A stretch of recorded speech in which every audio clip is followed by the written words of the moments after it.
नमस्कार बच्चों, अभी हमने तुलसीदास में द्वारा रचित कवितावली में किस भी किसान से लेकर आगे पेट की तक पढ़ा।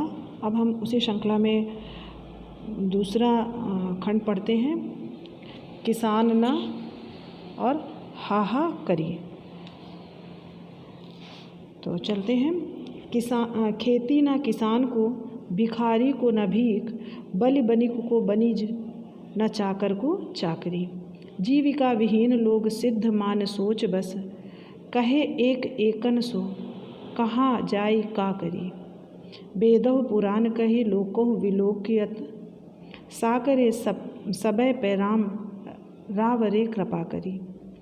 दारिद दसानन दबाए दूनी दीन बंधु, दुरित दहन देख तुलसी हाहा करी। तो पहले हम शब्दार्थ में देख लेते हैं कुछ कठिन शब्दों के अर्थ, फिर हम भावार्थ पे चलेंगे। बलि, बलि माने दान दक्षिणा।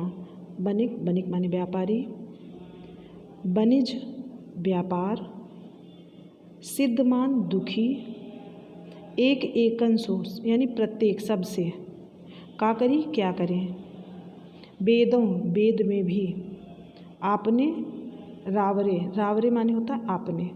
दारिद यानी दरिद्रता गरीबी। दसानन रावण को कहा गया है। दबाई माने दबाना।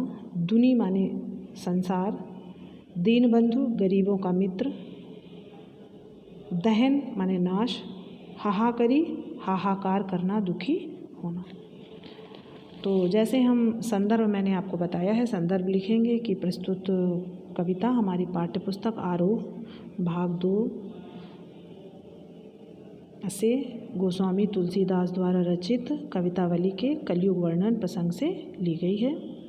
फिर प्रसंग में आएंगे। प्रसंग में प्रस्तुत कवित्व में चारों ओर फैली आर्थिक दुर्दशा का वर्णन करते हुए तुलसीदास अपने आराध्य राम से उसे दूर करने के लिए प्रार्थना कर रहे हैं। ऐसे प्रसंग लिखना है और जैसे ऊपर बताया वो भाव संदर्भ लिखना है। अब हम भावार्थ पे आते हैं, अर्थ पे आते हैं। खेती न किसान को, भिखारी को न भीख बलि। तुलसीदास जी कहते हैं कि हे राम, वर्तमान समय में किसानों द्वारा खेती नहीं होती, भिखारी को भीख नहीं मिलती, व्यापारियों को व्यापार नहीं मिलता तथा नौकरी करने वालों को नौकरी नहीं मिलती।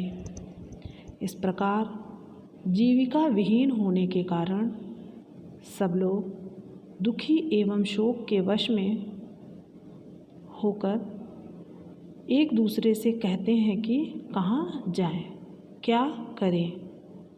कोई राह या उपाय नहीं मिल रहा या नहीं सूझता है।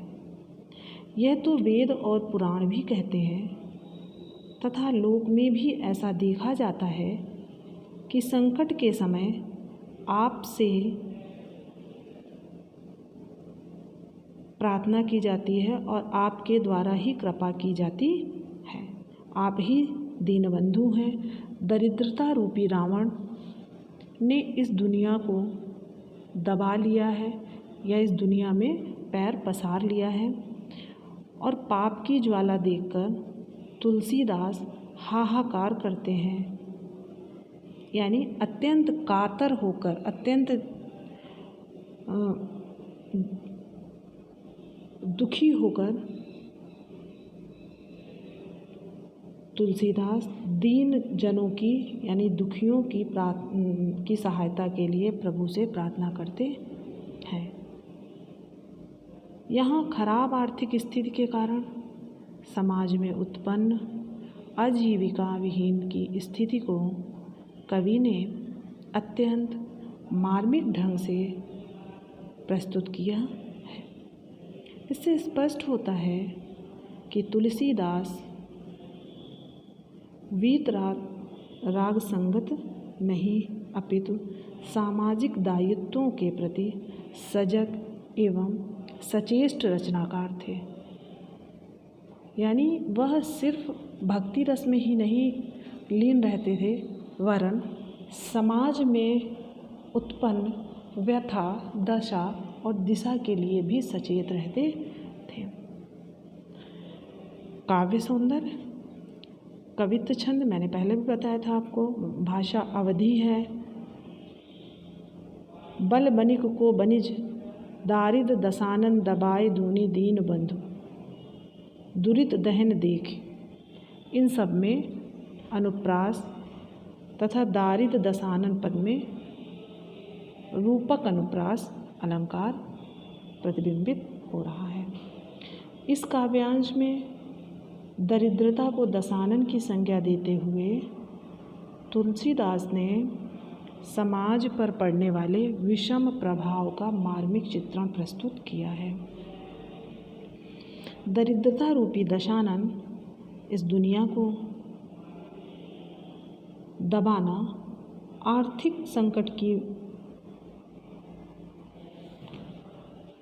ओर पहुंचाना, इसमें अभिव्यंजना प्रस्तुत हुई है। इस दरिद्रता के दशानन को राम द्वारा ही मारा जा सकता है।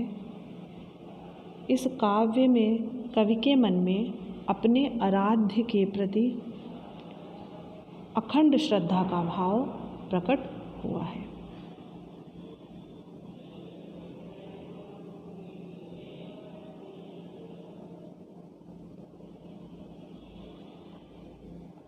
अब नेक्स्ट की ओर चलते हैं।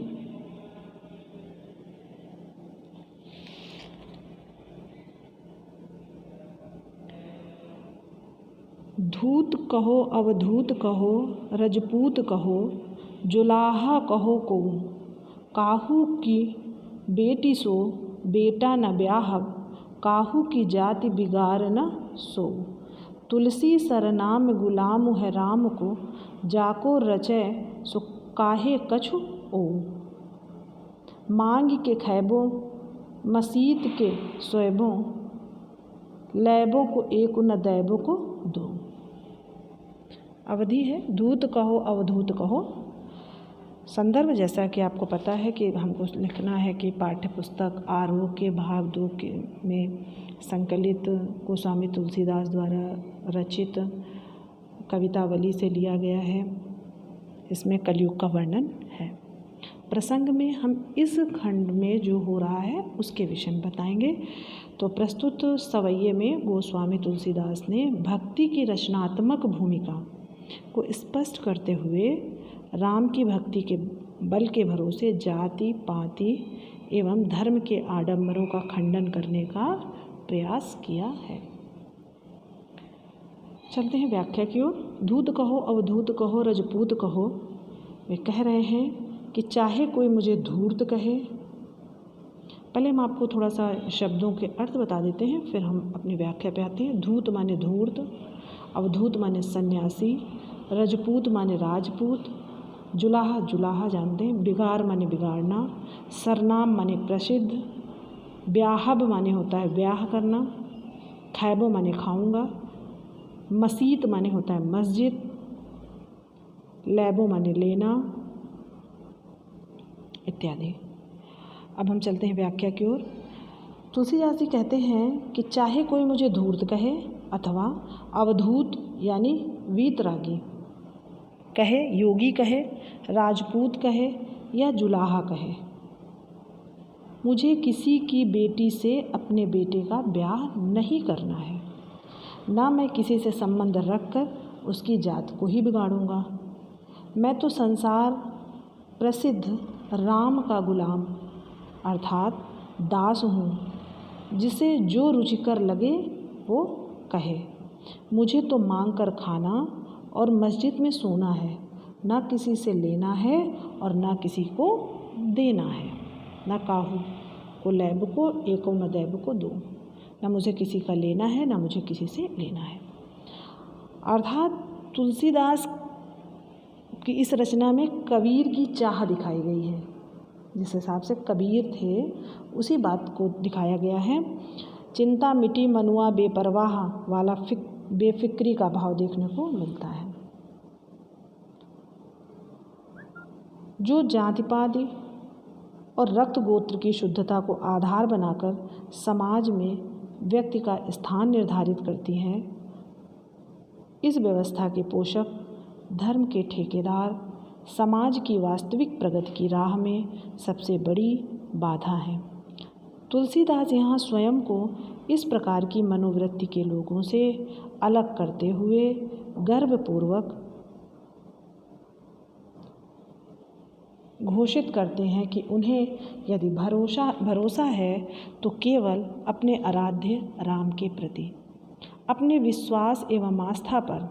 वस्तुतः यह भक्ति के बल से उपजी दृढ़ निश्चितता है जो एक निर्विकार मनुष्य की भांति तुलसीदास को परंपरावादी एवं रूढ़िग्रस्त समाज में रहते हुए भी स्वयं से मुक्त एवं बेफिक्र करती है। चलते हैं हम काव्य सौंदर्य देखते हैं। भाषा अवधि है। छंदों में प्रमुख सवैया छंद में इस छंद को लिखा गया है। सवैया गतिमय छंद है, इसलिए काव्यांश में ज्ञता का गुण विद्यमान है। अलंकार में अनुप्रास का सौंदर्य स्पष्ट रूप से देखने को मिलता है। काहू कोऊ, काहू की बेटी सो बेटा न ब्याहब, सरनाम गुलाम राम आदि पदों में ये प्रतिबिंबित हो रहा है। अपनी बात को स्पष्ट करने के लिए कवि ने लेना एक न देना दो मुहावरे का भी प्रयोग किया है। पूरे काव्यांश में समाज की रूढ़िवादिता पर एक व्यंग या टिप्पणी की गई है। ये था आपका कवितावली। हम अब आगे चलते हैं दूसरे खंड की ओर। राम लक्ष्मण मूर्छा और राम का विलाप। ये उस समय की बात है जब राम रावण युद्ध में मेघनाद द्वारा लक्ष्मण को शक्ति लग जाती है और लक्ष्मण मूर्छित हो जाते हैं। और लोगों द्वारा यानी विभीषण द्वारा बताया जाता है कि अगर सूर्य के पहले इसका उपचार हो गया तो लक्ष्मण के प्राण बच जाएंगे, और यदि नहीं हो पाया तो लक्ष्मण के प्राण बचाने मुश्किल पड़ जाएंगे। देखिए यहाँ पे राम लक्ष्मण ये सब अवतारी हैं, परंतु लीला करने आए हैं, मृत्यु लोक में आए हैं। तो एक साधारण मनुष्य की तरह वो परब्रह्म परमात्मा भी विलाप कर रहा है और मोह में फंसा हुआ दिखाई दे रहा है। तो चलते हैं अपने काव्यांश की ओर। तब प्रताप उर राख प्रभु, जइहो नाथ तुरंत, अस कही आयुष पाई, पद बंधि चलो हनुमंत। भरत बाहुबलशील गुण, प्रभु पद प्रीति अपार, मन महु जात सराहत, पुनि पुनि पवन कुमार। रामायण में ये वर्णित है। तो तब माने होता है तुम्हारा या आपका, प्रताप माने यश, राखी माने रखकर, जय हूँ माने जाऊँगा, आयुष माने आज्ञा, बंदी माने वंदना, पुनि पुनि माने बार बार, और पवन कुमार हनुमान यानी पवन के बेटे हनुमान जी। तो हम पहले संदर्भ पे आएंगे। तो प्रस्तुत काव्य पंक्तियाँ हमारी पाठ्य पुस्तक आरोह भाग 2 में वर्णित गोस्वामी तुलसीदास द्वारा रचित रामचरितमानस के लंका कांड के वर्णित प्रसंग लक्ष्मण मूर्छा और राम का विलाप से लिया गया है। प्रसंग में लक्ष्मण के मूर्छित होने के पश्चात राम उनकी दशा देखकर विलाप कर रहे थे। सुसेन वैद्य को की सलाह पर लक्ष्मण के उपचार के लिए संजीवनी लेने गए हनुमान की लौटते समय मार्ग में अयोध्या में भरत से भेंट हो जाती है। वो जा रहे होते हैं और भरत जी अपनी ड्यूटी पे होते हैं, यानी कि वो तो राम के कार्य को कर रहे थे, उनके उत्तराधिकारी बनकर उनके राज्य को संभाल रहे थे। तो वो सोचते हैं कि शायद कोई ऐसा शत्रु तो नहीं जा रहा है। तो उनको मारते हैं और हनुमान जी नीचे आ जाते हैं। उन्हीं के बीच में बात हो रही है। हनुमान जी भरत से कहते हैं कि हे प्रभु, मैं आपका प्रताप हृदय में रखकर तुरंत चला जाऊंगा। ऐसा कहकर आज्ञा पाकर भरत के चरणों की वंदना करके हनुमान चले। भरत के बाहुबल, शील, गुण एवं प्रभु वंदन करके प्रभु के चरणों में अपार प्रेम की सराहना बारंबार मन ही मन में करते हुए पवन पुत्र हनुमान वायु मार्ग से चले जा रहे हैं।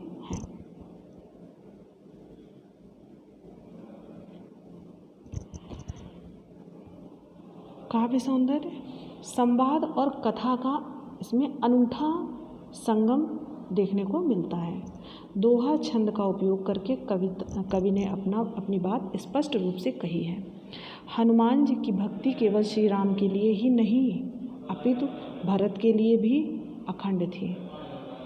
इस काव्यांश से ये बात स्पष्ट होती है। पूरे काव्यांश में अनुप्रास अलंकार का सौंदर्य दिखाई देता है, जैसे पाई पद, बाहुबल, शील, प्रभुपद, प्रीत अपार, मन महु जात सराहत, पुनि पुनि पवन कुमार। पुनि पुनि पद में पुनरुक्त प्रकाश अलंकार का सौंदर्य भी देखने को मिलता है। अब आगे चलते हैं। उहाँ राम लक्ष्मण ही निहारी, बोले बचन मनुज अनुसारी। अर्ध राति गई कपि नहीं आयो, राम उठाए अनुज उर लायो। सकहु न दुखित देखि मोहि काऊ, बंधु सदा तब मृदुल सुभाऊ। मम हित लागी तजो पितु माता, सहो विपिन हिम आतप बाता। सो अनुराग कहाँ अब भाई, उठो न सुनि मम बच विकलाई। जो जन त्यों मन बंधु बिछोहु, पितु बचन मन त्यों नहीं ओहु। अर्थात तुलसीदास जी कहते हैं कि आधी रात बीत गई और रामचंद्र जी व्याकुल होने लगे और विलाप कर रहे थे। तो थोड़ा सा पहले मैं शब्दों के अर्थ बता देती हूँ, फिर आप भावार्थ पे आती हूँ। उहाँ माने वहाँ, लक्ष्मण ही माने लक्ष्मण को, निहारी माने देखते हैं, मनुज माने मनुष्य, आयु माने आए, तजो माने त्याग दिया, अनुराग माने प्रेम, जनत्यो माने जानता, विछोह माने वियोग विरह, मनत्यो माने मानता। संदर्भ आप लिख लेंगे। प्रस्तुत काव्य पंक्ति हमारे पाठ्य पुस्तक एक्सेट्रा। प्रसंग तुलसीदास जी कहते हैं कि वहाँ समुद्र तट के यानी लंका के किनारे समुद्र तट पर लक्ष्मण को देखकर राम साधारण मनुष्यों की तरह विलाप कर रहे हैं, वचन बोल रहे हैं। चलिए भावार्थ पे आते हैं। तुलसीदास जी कहते हैं कि आधी रात बीत चुकी है, हनुमान नहीं आए हैं। यह कहकर राम ने छोटे भाई को उठाकर हृदय से लगा लिया और विलाप करते हुए कहने लगे, हे भाई, तुम मुझे कभी दुखी नहीं देख सकते थे। तुम्हारा स्वभाव सदा से ही कोमल था। मेरे हित के लिए तुमने माता पिता को भी छोड़ दिया तथा वन में जाड़ा, गर्मी और हवा के कठिन प्रकोप को सहन किया। हे भाई, वह प्रेम अब कहाँ है? मेरे व्याकुलता भरे वचनों को सुनकर तुम उठते क्यों नहीं? यदि मैं जानता कि वन में भाई का विछोह होगा तो मैं पिता के वचन यानी पिता का वचन सर्वोपरि होता है, सर्वमान्य होता है, तो मैं उसको भी नहीं मानता। यहाँ तुलसीदास जी ने दुख की स्थिति के प्रभाव को दर्शाते हुए कहा है कि दुख में समर्थ से समर्थ व्यक्ति भी किस प्रकार असहाय एवं दीन हो जाता है। राम के विलाप करने से यही भाव प्रकट होता है। इसके अतिरिक्त राम के निर्मल एवं उदात्त चरित्र का भी चित्रण इन पंक्तियों में स्पष्ट रूप से दिखाई दे रहा है। जो अपने भाई लक्ष्मण के स्वभाव, गुण और उनके प्रति किए गए त्याग का स्मरण करके करुण भाव के इतने वशीभूत हो जाते हैं कि पिता को अपने द्वारा दिए गए वनवास के वचन यानी आदेश को मानने तक के लिए इनकार करते हैं। राम के भ्रात प्रेम एवं लक्ष्मण द्वारा राम के लिए किए गए त्याग के वर्णन के कारण यह प्रसंग अत्यंत मार्मिक हो जाता है।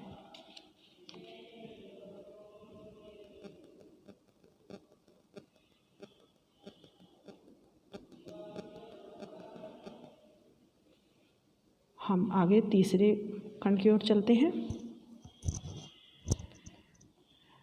सुत बित नारी भवन परिवारा, हुई है जाहि जग बारहि बारा।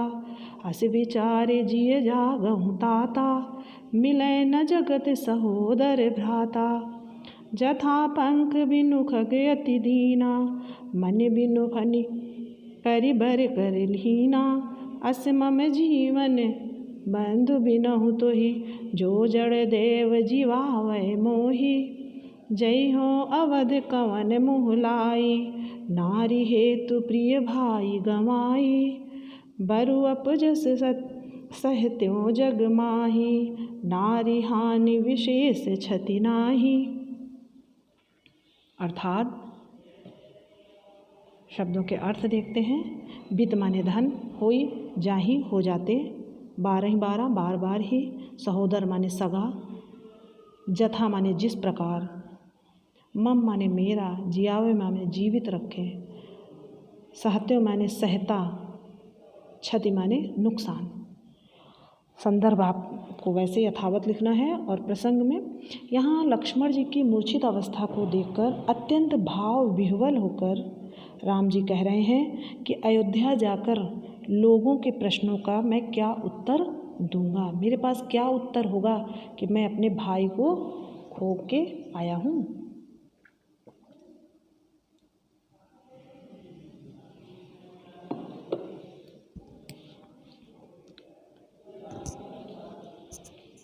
व्याख्या पे आते हैं। राम विलाप करते हुए कहते हैं कि पुत्र धन, स्त्री धन, घर तथा परिवार ये तो संसार में बार बार आते और जाते हैं, लेकिन इस दुनिया में सहोदर भाई मतलब भाई का बार बार मिलना असंभव है। अपने हृदय में ऐसा विचार करके वे कहते हैं कि हे तात जागो। जैसे पंख विहीन पक्षी, मणि विहीन सर्प और सूंड के बिना श्रेष्ठ हाथी अत्यंत दीन हो जाते हैं, उसी प्रकार तुम्हारे बिना मेरा जीवन भी हो गया है। पत्नी के लिए अपने प्रिय भाई को खोकर मैं कौन सा मुँह लेकर अयोध्या में जाऊंगा। मैं संसार में यह अपयश कि राम वीर पुरुष नहीं है जो अपनी स्त्री को भी गंवा बैठे, भले ही सह लेता, लेकिन तुम्हारी हानि मैं कैसे सहूँगा, क्योंकि इस हानि को देखते हुए स्त्री की हानि कोई विशेष हानि नहीं है। वस्तुतः राम का यह विलाप एवं दुख की अवस्था उनके द्वारा कही गई बातें स्वाभाविक हैं। लक्ष्मण उनके अनुज थे।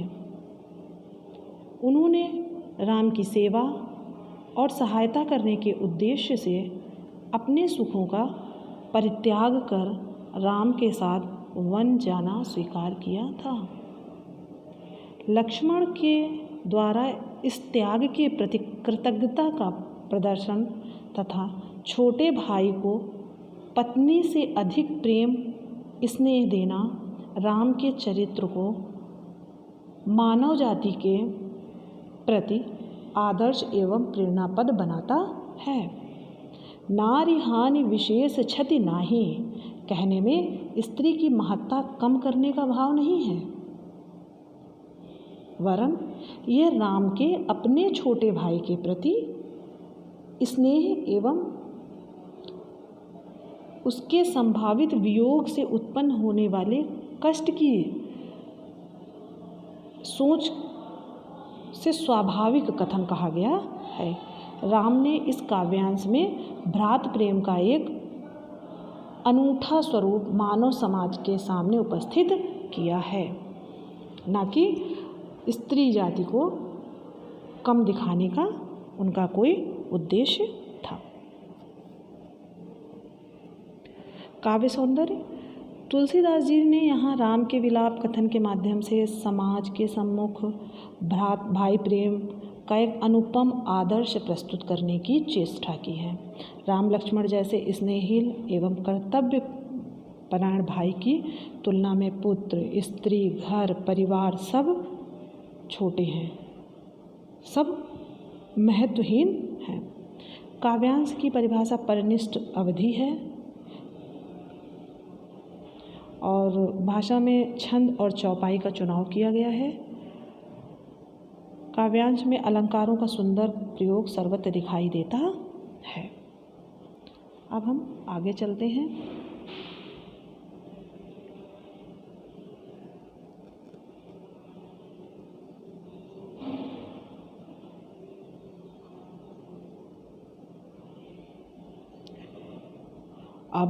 अब अपलोक शोक सुते तोरा, सई है निठुर कठोर उर मोरा। निज जननी के एक कुमारा, तात तासु तुम प्राण आधारा। सौंप सिमोहि तुम ही गही पानी, सब विध सुखद परम हित जानी। उतरौ काह देउ तेहि जाई, उठ किन मोहि सिखावऊ भाई। बहुविधि सोचत सोच विमोचन, स्रवत सलिल राजीव दल लोचन। उमा एक अखंड रघुराई, नरगति भगत कृपाल दिखाई। प्रभु प्रलाप सुनि कान, विकल भये बानर निकर। आय गयो हनुमान, जिम करुणा मुह वीर रस।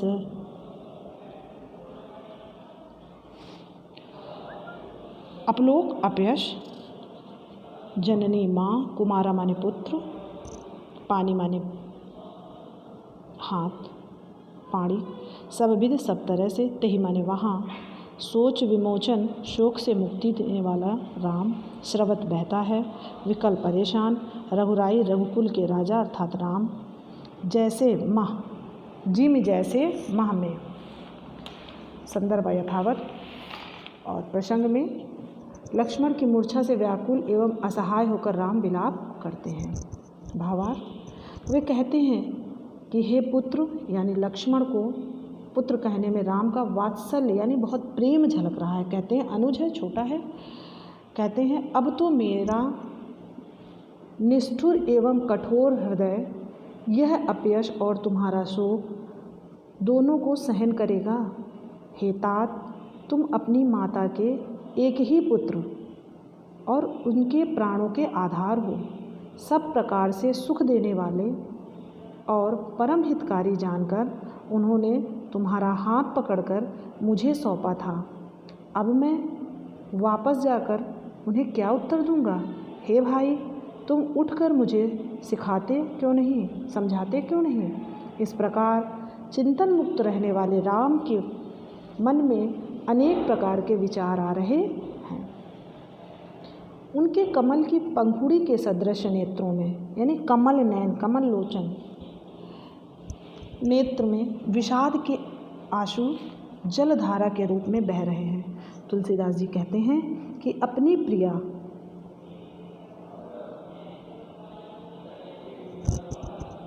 यानी रामचरितमानस में शिव जी पार्वती को कथा सुना रहे थे, तो उन्हीं के लिए कहा गया है कि प्रथम श्रोता एवं वक्ता वही लोग हैं। प्रथम श्रोता पार्वती जी हैं और वक्ता शिव जी हैं। तो संबोधित करते हुए शिव जी कहते हैं कि हे उमा, श्री राम अद्वितीय एवं अखंड, इनका कोई भी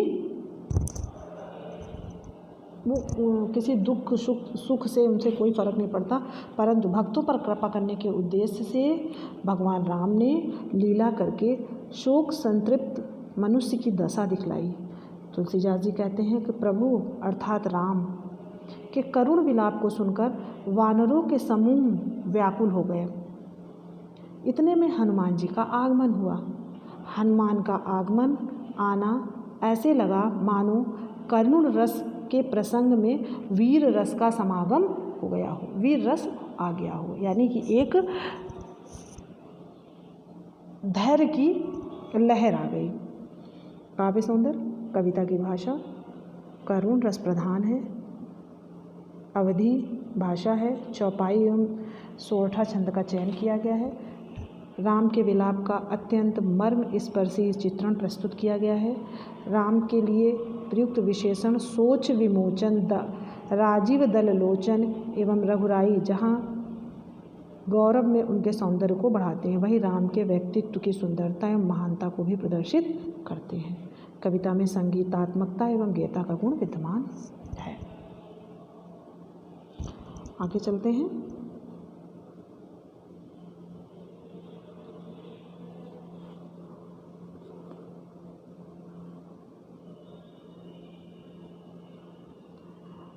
हरसि राम भेट्यो हनुमाना, अति कृतज्ञ प्रभु परम सुजाना। तुरत बैठ तब कीन्ही उपाई, उठ बैठे लक्ष्मण हर्षाई। हृदय लाई प्रभु भेट्यो भ्राता, हर से सकल भालु कपि भ्राता।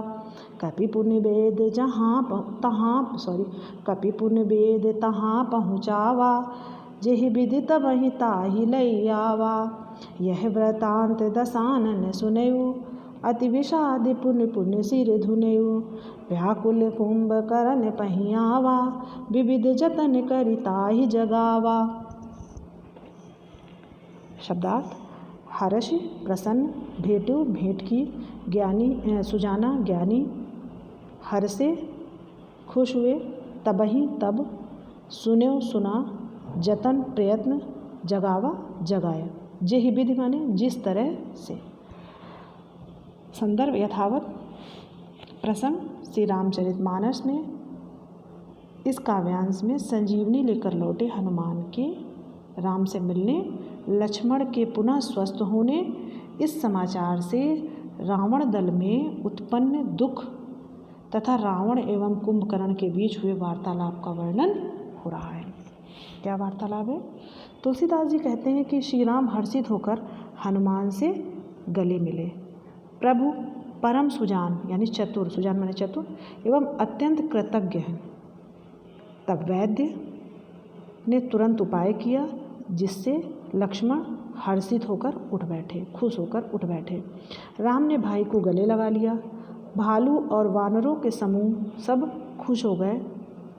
हनुमान ने वैद्य को पुनः उसी प्रकार लंका पहुंचा दिया जिस प्रकार वे उन्हें लेकर आए थे।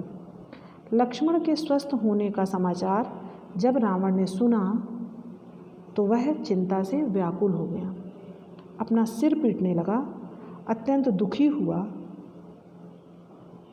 इस आतुरता की स्थिति में कुंभकर्ण के पास पहुंचा और अनेक प्रकार से यत्न करके उसे जगाने लगा और जगाया। काव्य सौंदर्य यहाँ वर्णित प्रसंग में उपचार के पश्चात स्वस्थ हुए लक्ष्मण को देखकर राम और उनकी सेना में जो शोक की लहर व्याप्त थी, वह हर्ष और खुशी की लहर में परिणित हो जाती है। रावण की व्याकुलता पुनि पुनि सिर धुनयु में प्रकट हुई। यह वर्णन अत्यंत स्वाभाविक है। चौपाई छंद के माध्यम से अवधि भाषा की सुंदर अभिव्यक्ति हुई है। कविता में छंदबद्ध संगीतात्मकता एवं गीता का गुण विद्यमान है। पुनि पुनि में पुनिरुक्त प्रकाश अलंकार है। सिर धुनना मुहावरे में व्याकुलता को प्रदर्शित करता है। आगे चलते हैं।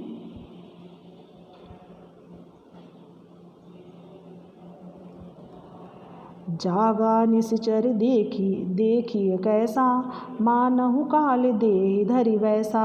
कुंभकर्ण बूझा कहूँ भाई, काहे तब मुख रहे सुखाई। कथा कही सब तेहि अभिमानी, जहि प्रकार सीता हरियाणी। तात कपहि सब निश्चर मारे, महा महाजोधा संघारे। दुर्मुख सुर रिप मनुज आहारी, बटे अतिकाय अकंपन भारी। अपर महोदर आधिक वीरा, परे समर महि सब रणधीरा। सुनि दस कंधर वचन तब, कुंभकर्ण बिलखान। जगदम्बा हरियाणी अब, सट चाहत कल्याण। शब्दार्थ: निश्चर रात को विचरण करने वाला, कालू मौत, तब तेरा मनुजहारी मनुष्यों को खाने वाला, महोदर एक राक्षस, बिलखान दुखी होकर, आनी लाकर, दुर्मुख दुर्मुख नामक राक्षस, कपहि हनुमान। जगदम्बा सीता जगतजननी माँ। संदर्भ यथावत प्रसंग। तुलसीदास जी कहते हैं कि रावण को के जगाने पर कुंभकर्ण उठकर बैठा। वह ऐसा दिखाई देता है मानो काल ही स्वयं है, शरीर धारण करके बैठ गया हो। भावार्थ पे आते हैं। कुंभकर्ण ने रावण से पूछा, हे भाई कहो, तुम्हारे मुख ऐसे मलिन क्यों हैं, ऐसे तुम दुखी क्यों हो। तब रावण को दशानन बने रावण 10 मुख वाला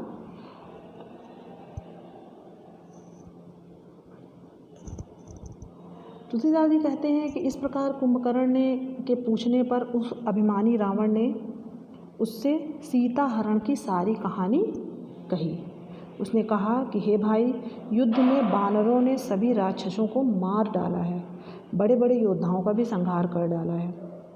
दुर्मुख देवशत्रु, देवांतक, नरभक्षक, अंकपन तथा महोदर जैसे विकट योद्धा और दूसरे सभी रणकुशल वीर राक्षस युद्ध भूमि में मारे गए हैं। तुलसीदास जी कहते हैं कि रावण की बातें सुनकर कुंभकर्ण बिलक कर अर्थात दुखी होते हुए बोला, अरे मूर्ख, जगत जननी सीता का हरण करके भी तू कल्याण चाहता है।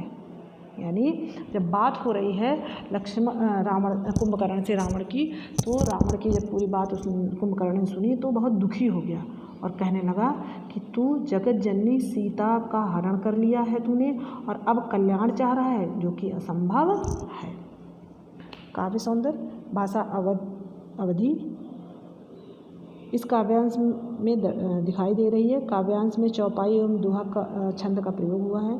अनुप्रास एवं पुनरुक्त प्रकाश अलंकार, कथा कही, अपर महोदर तथा परे समर तथा महा में देखने को मिलती है। लक्ष्मण के स्वस्थ होकर युद्ध के लिए तत्पर हो जाने में रावण को अपना संभावित विनाश दिखने लगता है। उसकी व्याकुलता के चित्रण में काहे तब मुख रहा सुखाई द्वारा कवि को वांछित सफलता मिलती है। कुंभकर्ण का व्यक्तित्व रावण की तुलना में श्रेष्ठ है। वह सीता को जगदम्बा कहता है। तुलसी ने यहाँ सीता के प्रति अपनी भक्ति का भी परिचय दे दिया है। तो ये था आपका तुलसीकृत कवितावली और लक्ष्मण मूर्छा काव्यांशों के भावार्थ। प्रश्नोत्तर आपको उपलब्ध कराए जाएंगे और आशा है कि आप सबको समझ में आएगा। धन्यवाद।